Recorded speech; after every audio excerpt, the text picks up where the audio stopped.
Beaucoup d'entre vous me l'ont réclamé et la voilà enfin. L'histoire de Kain, le faucheur de l'ombre. Son lore est d'ailleurs un petit peu particulier. Unique en fait. Vous verrez pourquoi plus tard dans la vidéo. Commençons. Même s'il est marqué comme étant d'Ionia, Shiedah Kain est en fait noxien de naissance, bien qu'on ne sache pas exactement où il est né. Il a été enrôlé de force dans l'armée noxienne, un enfant soldat parmi tant d'autres, désigné pour se battre dans l'invasion d'Ionia par un chef de guerre qui pensait que la compassion des Ioniens les empêcherait de lever leurs armes contre les jeunes innocents de son régiment. L'armée noxienne en question a débarqué à Ionia au niveau de la rivière Ipoul, et les enfants soldats placés comme avant-garde ont tous été tués ou pris la fuite. Tous sauf Kain, qui a tenu bon jusqu'à l'arrivée des vrais soldats qui ont attaqué par le flanc et massacré tous les villageois qui tentaient de défendre leur foyer. 2 jours après la bataille, après que les rumeurs du carnage leur soient parvenues, Zed et son ordre des ombres se sont rendus sur les lieux et ont trouvé Kain qui gisait dans la boue. Il avait alors à peine 11 ans et Noxus l'avait abandonné.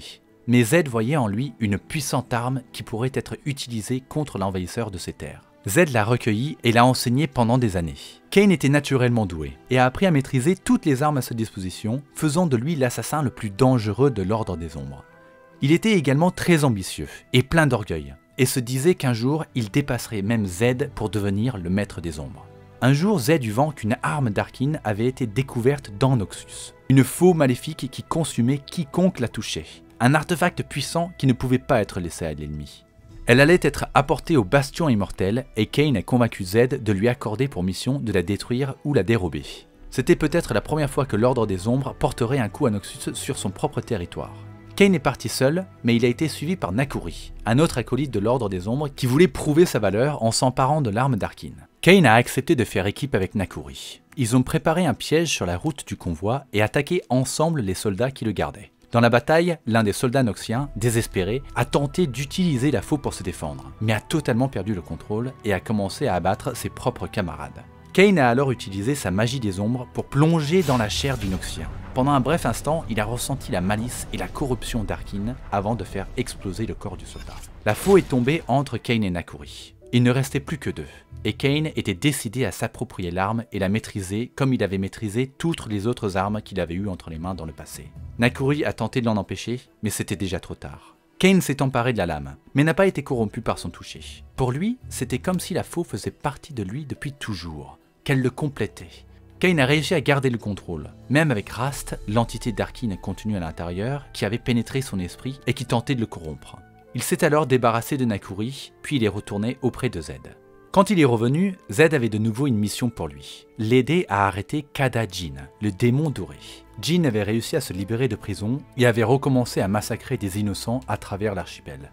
Ce sont les événements de la BD Zed, et si vous ne l'avez pas encore lu, je vous conseille de la lire, c'est vraiment bien, et puis la suite de la vidéo contient des spoils. Kain est seulement un personnage secondaire, mais on le voit assez souvent, ainsi que Rast bien enroulé dans un tissu pour éviter le contact sur sa peau et la corruption qui l'accompagne.